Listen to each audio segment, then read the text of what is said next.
Okay, welcome back, everyone. Hello, and thank you again for joining us to continue this conversation. I am Dr. Kenya Steele. I am a family physician and clinical professor here at the University of Houston Fertitta Family College of Medicine, and I serve as the Assistant Dean of Outreach and Student Pathways. And in my role, I build pathway programs into medical school for students of all ages. So very happy to moderate this esteemed panel to talk about what I do at work every day. So pathways for increasing diversity into law and medical school pipelines. And on our panel today, we have Professor Meredith Duncan, who is a professor of law at the University of Houston Law Center and Assistant Dean for Strategic Opportunity, Faculty, Student, and Community Engagement. We have Dr. Geoffrey Young, Senior Director, Transforming the Healthcare Workforce, Association of American Medical Colleges. We have two of our students, a law student, Turab Abbas, JD candidate at the University of Houston Law Center, and Brittany Cockrell, MD candidate at the Fertitta Family College of Medicine. Thank you, panelists, for being here today, and I am just going to, in the interest of time, go ahead and get started with our questions. We are going to have a little bit more of a discussion. So our first question, yes. Our first question I'm going to ask for Professor Duncan. Why are pathway programs important in the community you serve? And can you describe some of the pathway programs you organize?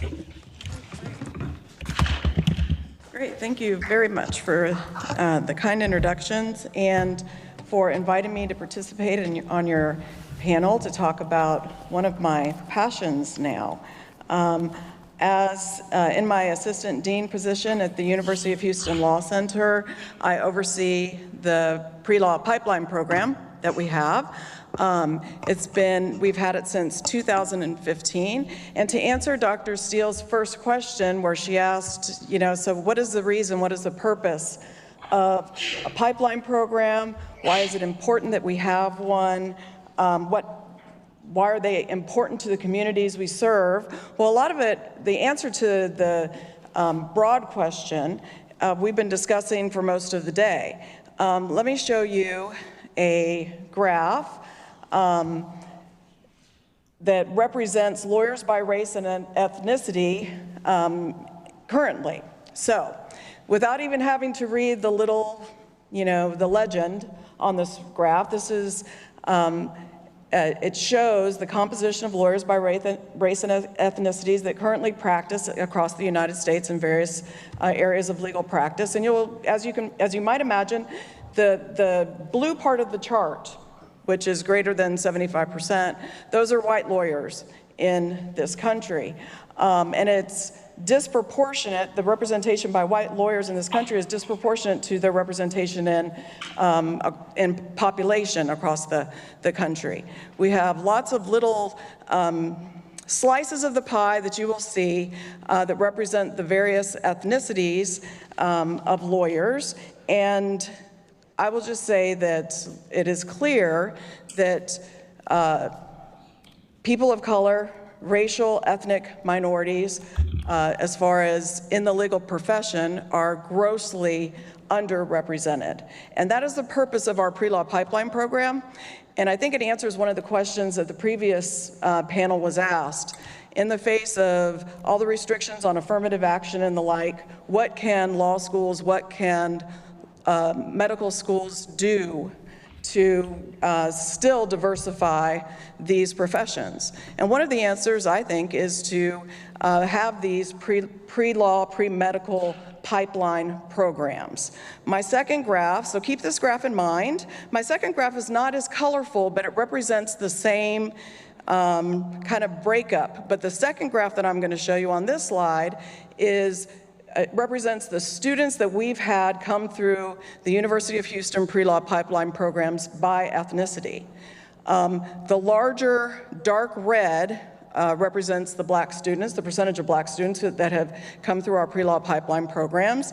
You can't see my arrow that I'm pointing to here, but the Hispanic Latino population is represented in the lower left quadrant.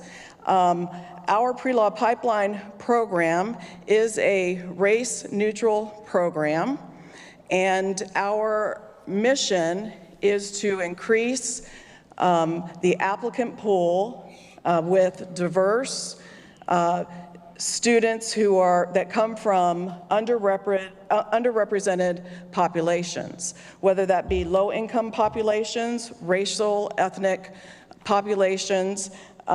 We are trying to, with our pre-law pipeline program, increase the diversity and the applicant pool, and our target demographics are low-income, first-generation, underrepresented backgrounds in the legal profession. So let me talk a little bit about the University of Houston Law Center's pre-law pipeline programs. There are various types of pipeline programs across the country. Our pipeline program primarily targets undergraduate students from our target demographics, low-income, racial, ethnic minorities, socioeconomically challenged populations. We have, what we try to do with those students when they're, after they have entered undergrad, is to provide a program that educates them on how to get into the legal practice.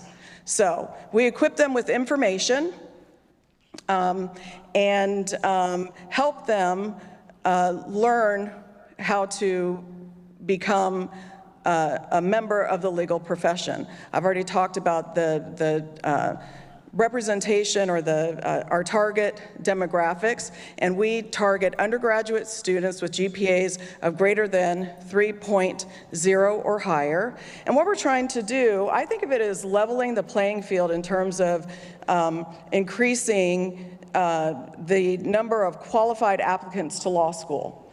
So we have various tracks that are focused on either freshmen and sophomores who are undergraduates. That's what we call our Scholar 1 applicants. We also target a group that are Scholar 2 applicants that are seniors in undergrad, rising seniors who will be applying to law school soon. And primarily what pipeline programs do is provide various benefits to these students. A lot of the students, a lot of people who are from our target demographics aren't familiar with the legal profession enough to know exactly how to enter law school. Many of them don't know lawyers, and they weren't raised in families with lawyers. So what our programs are designed to do is to educate them on how they can enter the legal profession. We educate them as to what lawyers do, the versatility of a JD degree, and we do this by providing them with an opportunity to take a 6-week intensive program where we give them practice on how to study for and succeed in taking the LSAT admission tests. We provide introductory law school courses to the students to introduce them to various practices of law. We provide, and those courses are taught by law school professors, and so they really get a taste of the kind of curriculum that they will be exposed to in law school. We provide them with mentorship opportunities, pairing them with law students to mentor them through the process. They also attend internships across in Houston, and we provide them with internships at judicial chambers. We provide them with internships at law schools or other corporate offices that have legal practices so that they become exposed to the legal profession and what they should do. We help them from nuts to bolts become educated in what they need to know to enter and apply for and enter law school and to succeed once they get to law school. I see that I'm almost out of time. I know that we have a lot to talk about today, so I don't want to hog all the time, but I will just say, just to cap it off, we provide them with law school admission guidance. We provide them with information about how to earn scholarships to enter law school. Really just nuts to bolts on how best to enter law school. I think I'll stop there. If I have an opportunity, I will talk a little bit more about the successes that we have experienced with our pre-law pipeline program at the University of Houston. But for right now, I'll just yield my time. Thank you so much, Professor Duncan. And just to continue our conversation, I will go on to our next question, and I will start with Dr. Young. When is the best time to begin entry into a pathway program as a learner in your experience? And I would also, after you finish, I'd also like Professor Duncan to answer that same question. Okay. Thank you, Dr. Steele. So let me just sort of put in context how I'm going to talk about pathway programs this afternoon. So the Association of American Medical Colleges, we represent the 158 MD medical schools in this country. We also represent over 400 teaching hospitals and academic societies. So I'm going to sort of take that national level, and also at some point I hope I have an opportunity to talk about some of the work that we are really focused on at the association in an attempt to try to offer learners with access to the health profession. So access, equitable opportunities, a desire, and how they may be able to attain their dream of becoming a healthcare provider, and more specifically, medicine. So I think at the core, the best time to start a pathway program is at the grade K. And I will share with you why that's important. A lot of the conversation today, we've talked about in and out about socioeconomic status, access. We've also talked about how the law is in many ways shaping the current landscape in terms of what's permissible and what's not. If we're truly going to diversify the healthcare workforce, we believe that starting in college is too late. Because by the time you get to college, that funnel, if you will, has already narrowed. So when we think about, in particular, those learners that are coming from historically marginalized communities, the only way that we can increase the pathway, increase the numbers, is by addressing them where they are when they need those resources. So I would say that all of our medical schools have a pathway program in some capacity. They may have multiple programs. They may just focus on high school students, college students. Some may even focus on K-12 students overall. But I would say to you that the programs that really need to be established, I would say as early as pre-K, elementary school. We have done some research currently that is driving one of our action plans, and we recognize that after doing pretty extensive research focus groups, that younger learners may have an interest in medicine, but they don't know anything about it. They don't have any information. They don't know what it takes. Their community may not necessarily understand it. They also may have negative interactions with the healthcare environment. I think that's been talked about as well. And in order for us to begin to at least change that mindset, the needs of a K through 5, for example, would be different than a 6th grader to 12th grader. Their needs are going to be different from someone who's from 12 to 16, right, from college. And then for those that are interested in pursuing medicine after the fact that they may, be career changers, their pathway is going to look very differently. So I would just say that if I could, flip a switch, I would encourage us to start investing in our local communities and working more closely with our educational systems to try to put students on a pathway to exploring medicine early. Thank you, Dr. Young. And we've talked about this. I agree with this. Just as we hear a lot, you can't become what you can't see.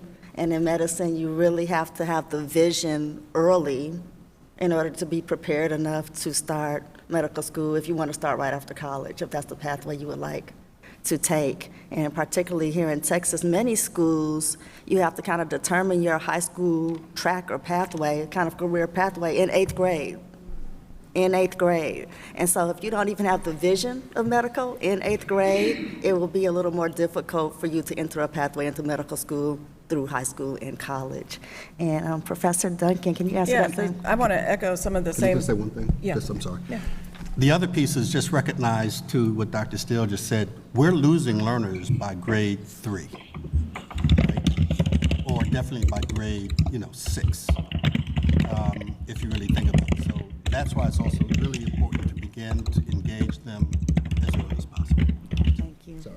Yeah, so in addition to a lot of, the dearth of lawyers in underserved communities, it's also true that a lot of kids, their interaction or what they know about lawyers, other than what they see on TV, is from a negative interaction over police communities, to be very frank. And so it really is important to get to them early. K isn't too early. And to help provide them with a vision of what they can be and what they can achieve. It's very important to get to them very, very early. Thank you. And you've answered this a little bit, but just to go into a little more depth, in what ways are early exposure, access to resources, and guidance to both medicine and law beneficial to our younger scholars? No, this is, Is this? yes. Well, to echo what you said earlier, they can't achieve what they, can't see. I recently attended a function where a black graduate from the University of Houston Law Center came up to me, and she said, "Professor Duncan, I never had you in a class when I was at the University of Houston, but I knew about you, and your mere presence on campus and my knowledge that you were in the building gave me life and told me that I could do this, that this was achievable for me." And so I talked to her just a couple of days about that, and that was so moving to me. And it's true that it's hard for people to envision what they can achieve if they can't see it. So a lot of education about what you need to in order to be accepted into law school and to be successful in law school. A lot of that starts very early. You cited statistics as early as 3rd grade. We're losing people, and it's true that there's so much riding on a solid foundation of education in order to be able to transition into undergraduate and into graduate school. Okay, and for our students, and you all can each, I would like you all each, both of you all have benefited from pathway programs, as have I, and as you students who are now entering your careers, tell us about your experience with pathway programs and how they have helped you reach your academic and professional goals. So I had the benefit of attending Xavier University of Louisiana, which is a historically black university. And I knew from a very young age that I wanted to become a medical doctor. I think I was actually in 1st or 2nd grade at that time. But growing up, I did not know any physicians. None of my family members are physicians, no family friends. So while I knew that was my goal, I didn't know exactly how I was going to get there or what that would look like. And so going into undergrad, I didn't know exactly how my journey would start, and I joined the pre-medical pathway that we have at Xavier, and through there I was kind of able to learn what the medical school application process looks like. It is a very intricate process, and the goalpost is steadily moving with that process as well, and so it was really good to learn early. I think one of our very first meetings that we had through the pre-medical pathway was what does it mean to be a competitive medical school applicant, and just seeing what that looks like and what I would need to do in the coming years in order to make sure that I was a competitive applicant. And I think if I had not had those early experiences, I wouldn't be where I am today, at least not within the time frame that I had envisioned for myself. And so I think that was very beneficial for me to have those early experiences presented to me in a timely manner, and I think it definitely impacted the successes that I've had so far on my way to becoming a medical doctor. Good afternoon, everyone. I am Turab Abbas. I'm a first-year law student at the University of Houston Law Center, and I'm a proud product of the University of Houston Law Center pre-law pipeline program. I was first exposed to the program when I was a junior in college, as Professor Duncan and her slides presented that the pre-law pipeline program offered a multitude of programs for students of different class levels. I started taking part in the program when I was a junior in their Scholar 2 track, and at that time, you have to start applying to law school soon after your junior year ends or in the middle of your junior year, early as possible, better it is.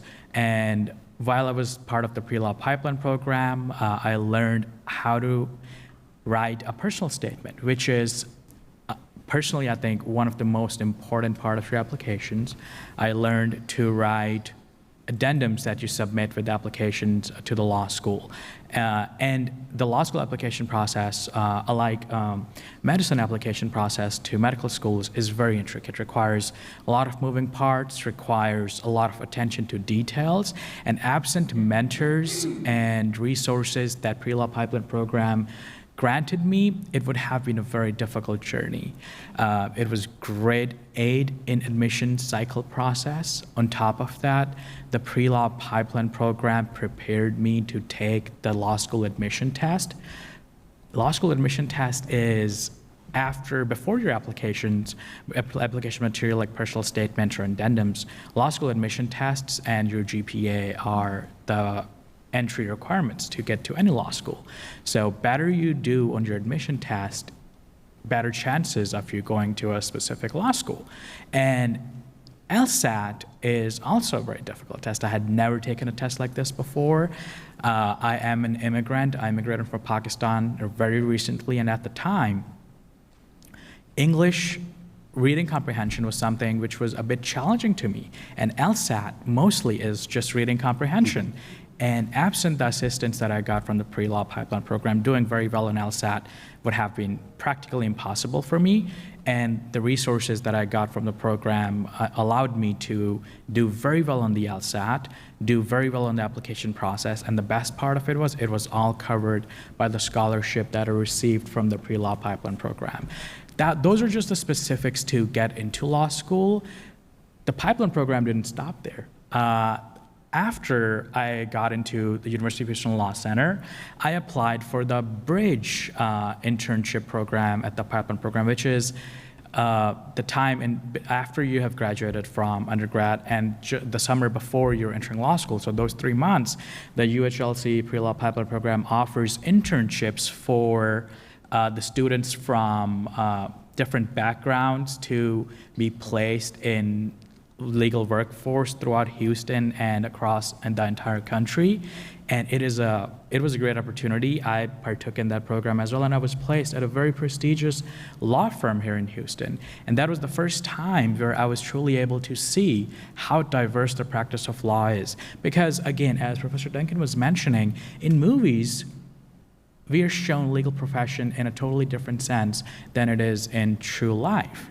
And while at the law firm this past summer, I worked on many different matters. I worked on commercial real estate transactions. I worked on litigation side of law, and it was very, very helpful. It made me understand how the practice works, and it made me narrow down to the practice area where I'll be going. After the summer, when I started my law school, having that internship or the clerkship in a very prestigious law firm on my resume was a big seller for me. And for law students, after your first year of law school, you have to apply to jobs, and those come in form of summer internships. Yeah, so if you have a summer internship after your first year of law school, the chances are that that internship will potentially turn into a full-time work after you have graduated law school. So when I was applying for those internships, I mentioned the benefits of pre-law pipeline program, the benefits of the scholarships, the benefits of the internships that the program got me. And all of the interviewers, the firms that I interviewed with, they were very happy that I came with essentially the experience of a summer associate even before I was a summer associate at any big law firm or any prestigious law firm. So the law firm where I'm going this summer, which is another big prestigious law firm in the city of Houston, and they also have international presence. Their managing partner approached me through the pipeline program because they were giving out scholarships to different students, and they keyed in on only the students who partook in the pre-law pipeline program. And that became a channel for network with a very influential attorney, and now it has translated into a summer job for me, and I'm optimistic that it'll translate into a full-time job opportunity. So the pre-law pipeline program has essentially gotten me from my undergraduate school to my potential future workplace. And as an immigrant, as a first-generation law student, or as a first-generation pre-law student at the time when I was at the pipeline program, this is everything that I had dreamed of. And without the assistance of the pipeline program, achieving all this as a first-generation law student, as an immigrant, would have been very, very difficult. And I'm truly grateful that the pipeline program is there. It is ongoing. I am now one of the active volunteers with the pipeline program, and I love to help. I love to get new students on there and to just keep the program going because it's very beneficial. It helps students, and it brings pre-law students to their dreams. Oh, thank you so much, Turab and Brittany. I have noticed when I go out into schools and speak with learners, high schools, particularly college students in this case, small pieces of information that many of us take for granted, like for application process to professional school, medical, or law school timeline. Many students don't like application to medical school is really about a year. The process is really about a year. And I find that even at college, people who are pre-med majors often don't understand the timeline. And when I tell them that, it's an aha moment. It can make a difference of when they are able to enter medical school, just from that one piece of information that many of us take for granted.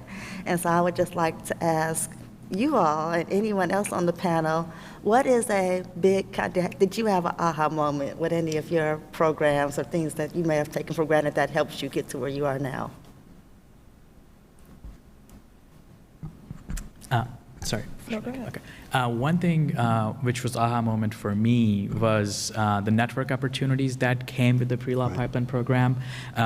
Throughout my time for both Scholar 2 track after my junior year and the bridge internship, in the field of law, one thing I've come to understand is networking is essentially the most important thing after you know how to lawyer.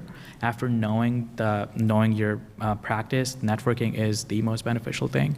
And I think it has come from the pre-law pipeline program because we used to have these weekly panels where attorneys from all over the country would come virtually to tell us about their practice areas, to tell us about how they got to where they are, and very successful attorneys, in-house counsels, even directors and presidents at huge companies and law firm partners would come and tell us where they're from and how they got there. So those network opportunities were very beneficial, and I personally always took full benefit of those opportunities. Every time someone would come and speak to our panel when I was in the pipeline program, I would take their contact information, write it down in a huge giant spreadsheet, and then I would follow up with each and every single individual asking, hey, is there a possibility we can sit down for 10 to 20 minutes chat? I would love to know more about your practice area. I would love to ask some questions as a potential law student. And everyone who I reached out to said yes. I have never had a single no. So that was a big aha moment. I just want to echo as well that the social capital is really important in the networking, in particular for those learners that don't have access to those kinds of resources. So again, I just really want to frame this is we have data that basically indicates that the majority of those that matriculate into medical school are coming from the top 2 quintiles of socioeconomic status. So those are the highest quintiles. So these are folks potentially with resources.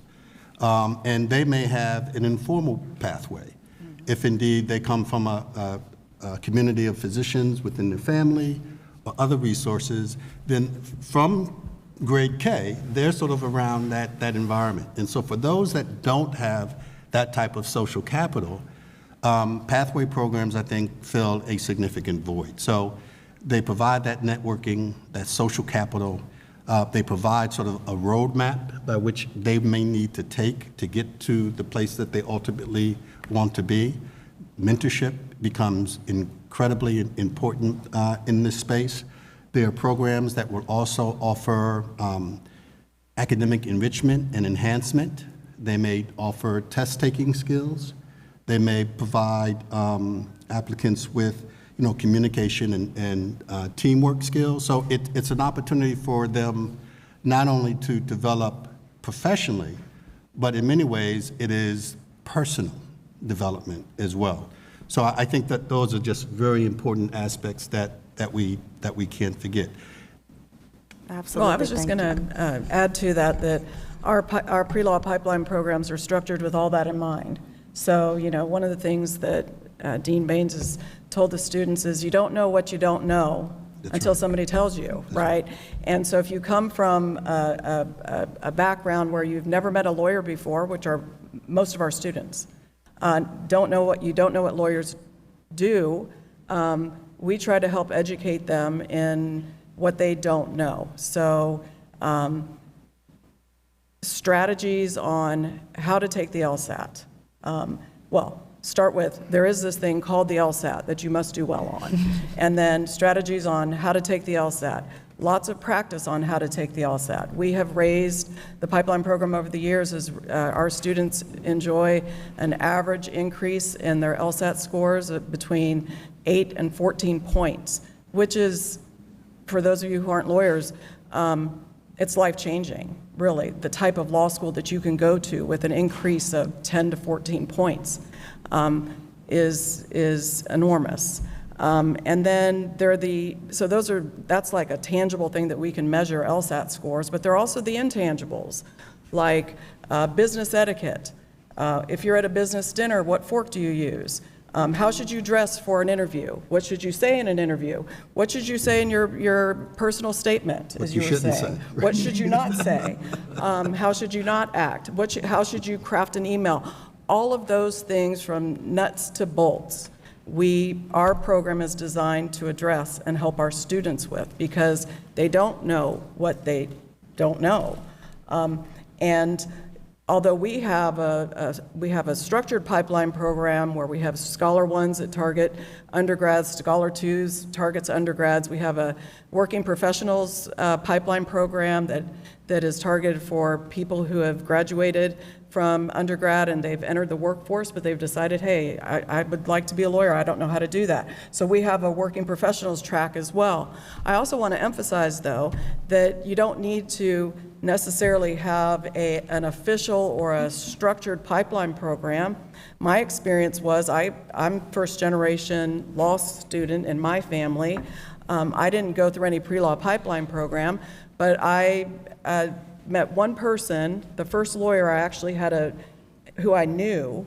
He decided to mentor me, and I think of him as being my personal pipeline program, because he told me everything that I needed to do to get into law school, to succeed in law school, what I needed to do once I got to law school after I earned good grades.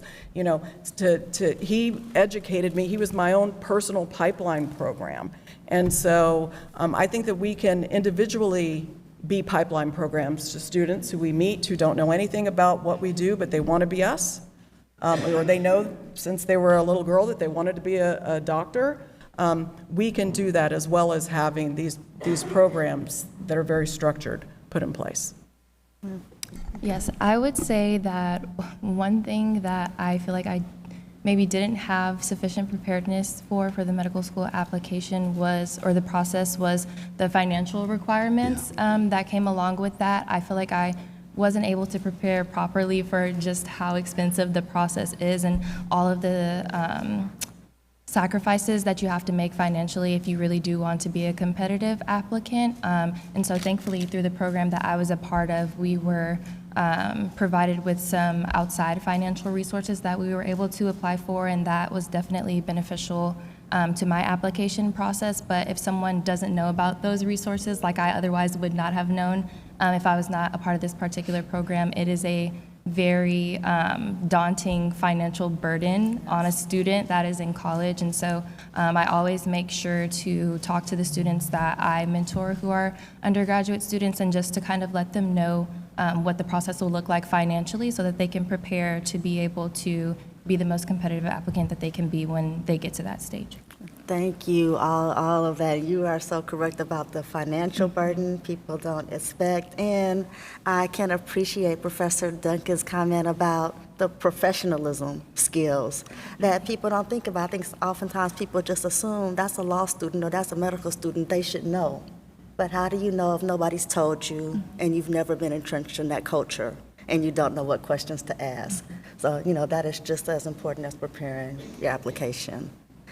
And as the last question before we go to Q&A, and a lot of you all have already touched on this, but just any additional thing you have about your individual experiences or programs, what other types of information and resources do the programs provide which may not be accessible to learners who did not have the benefit of organized programs? Go ahead. No, please. I was going to say so very much. The one-on-one and the intensive LSAT training that we provide to our students would not be accessible to them. Individuals who come from well-off backgrounds can afford these very expensive programs classes to learn how to do well on the LSAT. And our students, our target demographic, they just can't afford them. They're thousands of dollars. We provide that for our students as part of our pipeline program. The learning how to network, how to do it right, how to do it, like you said, incorrectly. The mentoring opportunities, building one-on-one relationships with lawyers who are practicing law, building one-on-one relationships with law students who are studying law. All of that is critical, that support. One of the things that I haven't mentioned yet is that we have a cohort of students typically each summer for each of our tracks. They are a support group for themselves because they are building, they're all going through the same experiences, and even if they're from all over the country, which they often are, they know that they can depend on each other to go through this experience together. So there's a lot of tangibles like the LSAT and study skills and things like that. There are a lot of intangibles like the mentoring and just the support. There's a lot to be said for building relationships with people who are trying to do what you're doing, which is breaking your family's mold to get into the legal profession or the medical profession. It's very challenging, and so that support is invaluable. I would just add that I agree with everything that my colleague said. It's also just really important, and again, I can't emphasize this enough, that representation matters.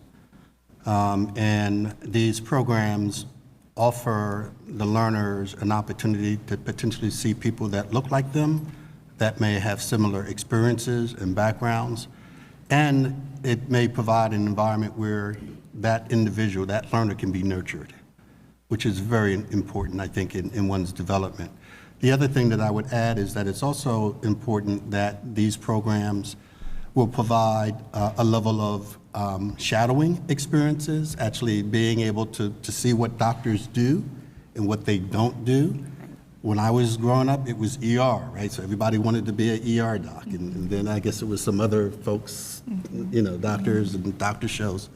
But that's all like, it's fiction with some reality put in. But to really be able to shadow a physician or any healthcare provider, because it's bigger than medicine. It's really about how do you prepare for the future workforce and the needs that we're going to have in this country, I think are very important. So those would be just some of the other things that I would add. And then finally, I'm sorry, is the level of pre-health advising. There are some very terrible pre-health advisors out there who, again, have some ideas and thoughts about who a physician should be and who a physician looks like. And their guidance is influenced by that. So I think in a pathway program, it may give an opportunity to really get, sort of true feedback and information about how to negotiate the pathway to medicine. That becomes really, really important because not everyone really knows that. And not everyone is willing to share that information. Yeah, that is absolutely true. I've heard from a number of medical students and people who are doctors now who have had their pre-health or pre-medical advisor at their undergraduate institutions tell them they shouldn't even try to apply to medical school. They won't get in and they're not able to be a doctor. Have been told that. And how do you determine that, that someone cannot, instead of helping them reach that goal, even if they think it will take a little longer? Okay, well, actually, we are finished with our questions 4 minutes early, so we have 19 minutes for Q&A for our panelists instead of 15 minutes. So if anyone in person or online has a question.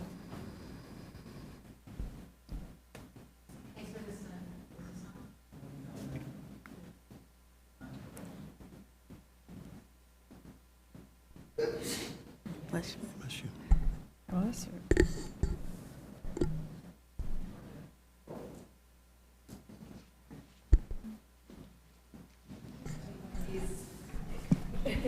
Sure.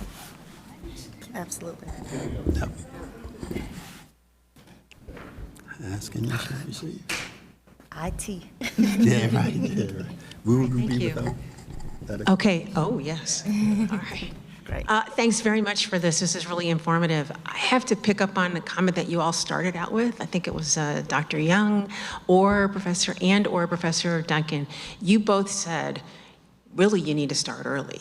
Kindergarten, pre-K. And that really got the wheels in my head turning. What does that look like? I mean, Doc McStuffins, is that, that's one thing, right? What would it be like for a lawyer? I think for a lawyer, it looks like us giving back to the legal community, us as practicing lawyers or members of the legal profession, going to visit kids, at school and provide, for the professionalism day or bring your mom to work day or whatever, so that you can talk to them about, hey, I'm a lawyer, this is what I do. Might they be able to comprehend everything that you're talking about if you're a securities lawyer? Of course not, but at least they're exposed to a real live lawyer early on. And then I think what it looks like is investing in, so for example, at the Law Center, we have a street law program where our students give to or go visit and teach high school students. So we pour into the high school student community. And they do things like mock trials and moot courts and just learn about the legal profession, what lawyers do in high school. And so we can build those relationships so that they have contact again with lawyers and they can tell the high school students, because then they're close enough to getting into college where you can tell them your grades matter. Because just like we were saying earlier, to get into law school, your GPA is very important. Your undergraduate GPA is extraordinarily important.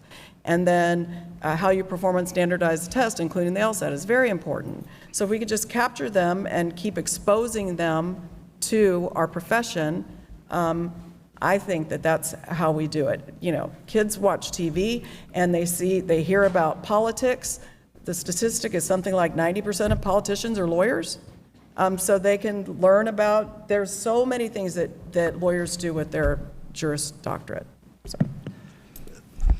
Again, I think it's multifactorial, right? We have to have multiple approaches. And so even from the association standpoint, you know, early education is not our thing, right? It's not our specialty. But if we're going to really make an impact, we have to acknowledge that, and we are acknowledging that, and trying to establish relationships and partnerships with organizations, in particular K-12 educators, and other organizations that are already doing this work, working with our learners at various stages of their educational journey to figure out how do we share our expertise, learn from them, and then try to provide resources that may be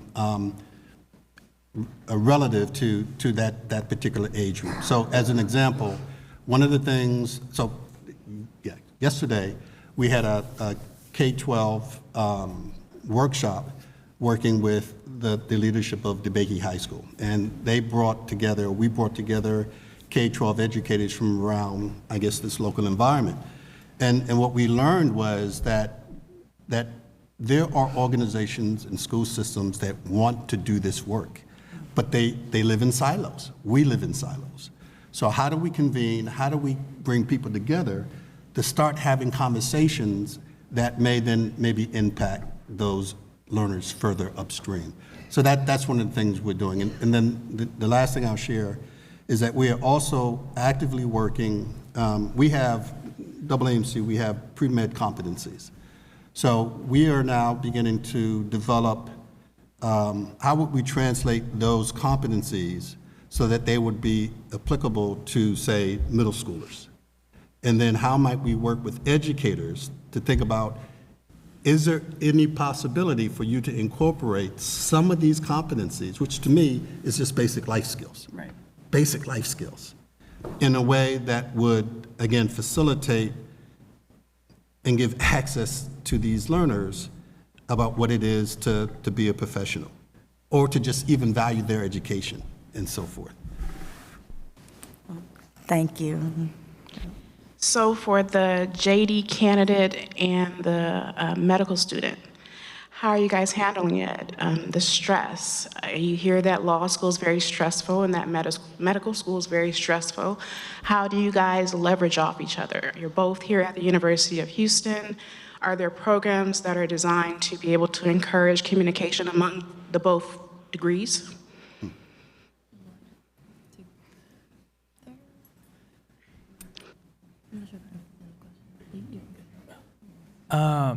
I will answer the second part of the question first, that are there programs that allow for law students to communicate with medical students? I'm not aware of any. If there is, please correct me. But for now, we do not have any. However, for law school, stress is a factor.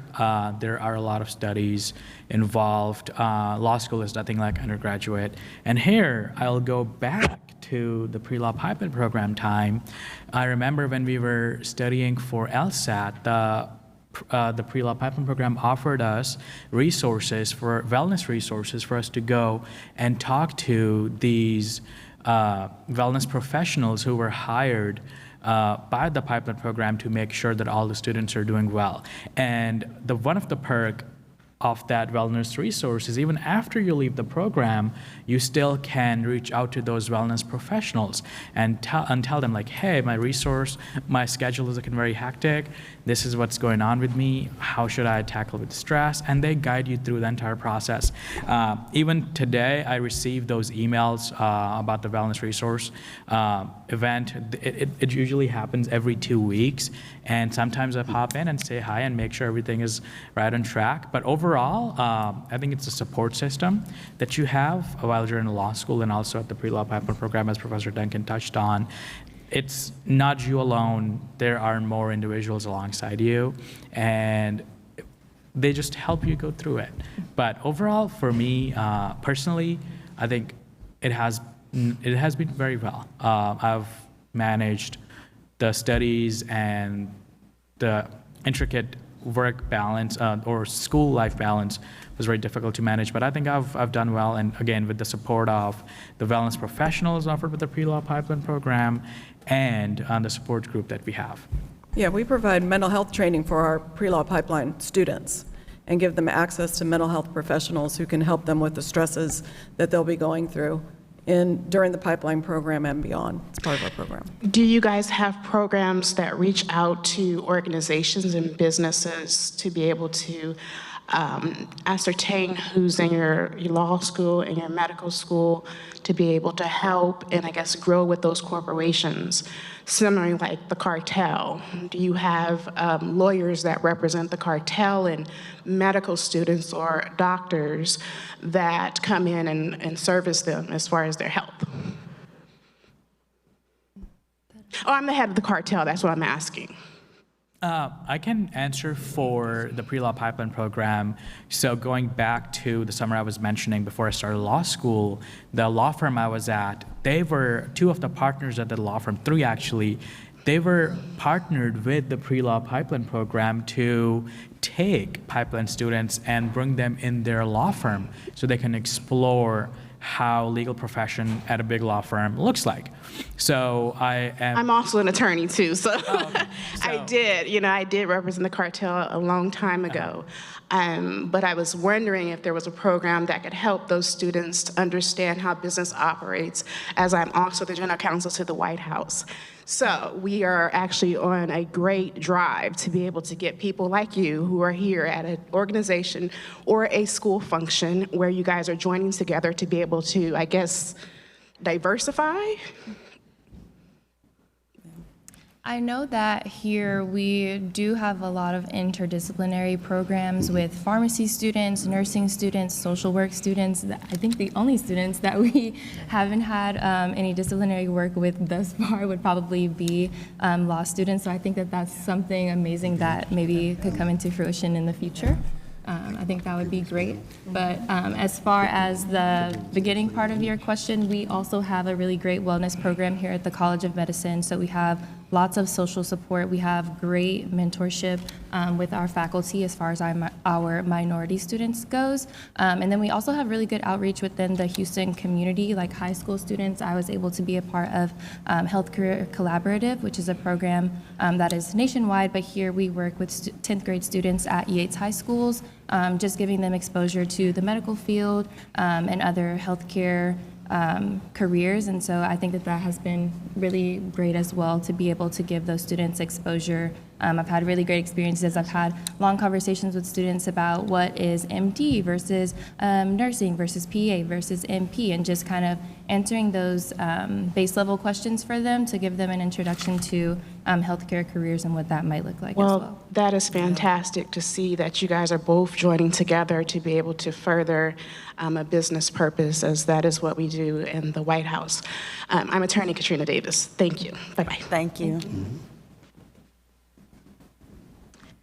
Hi, I think one of you said, you don't know what you don't know until someone tells you. How do you go about recruiting people for this? Do you just massive flyering campaign? Do you identify people in college? Like, how do people find out about it and join the pipeline program? Do you mean students or the Students. The students? Yeah. Yeah, we have relationships with the pre-law advisors across the country, and we work closely with them to advertise to their undergraduate students. We spend a lot of time fostering relationships with admissions advisors and things like that. So yeah, and then every other way that you can think of: networking, talking, students talking to each other. Our grads going out and waving the flag. Yeah, when I was in the field at medical schools, we'd go to colleges, universities. We'd sometimes go to high schools. And again, just really talking about medicine. I would also say that what I've observed over the years is that our medical schools our medical students are incredibly engaged in community service. And so I think that our students can be and often are one of our best advocates for those young learners. So I just want to acknowledge that as well. Yes, I And always say social this. media is a great way to get information to undergraduate and younger students. Yes, I agree with that. We always take medical students with us to outreach because I realize that our younger community scholars would love to hear more from Brittany than they would hear from me, because she's closer to where they are. Yeah, I'm old, Younger, so- closer. Yes, I'm old, and she's not. Thank you. So I think you've alluded to this, but I was wondering if you could talk a little more specifically about who is doing these pipeline and pathway programs and who should be. I mean, how many law schools are doing programs like we do here at the University of Houston? Or should it be state or local professional associations that should be doing this? So I was wondering if you could comment about that.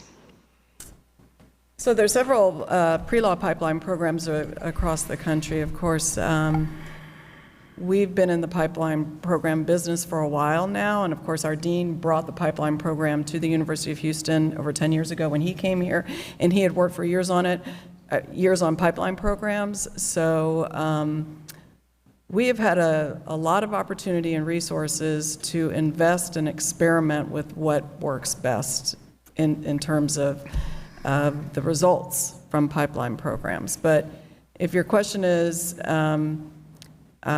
who should be doing them? I mean, I wish that I wish every law school would invest in,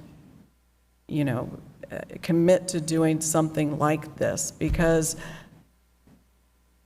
with the state of the law, as we've been talking about today in this program, we have to have alternatives to reaching people who ordinarily would not enter our profession, reaching them and getting them into the law school applicant pool and be qualified applicants to law school.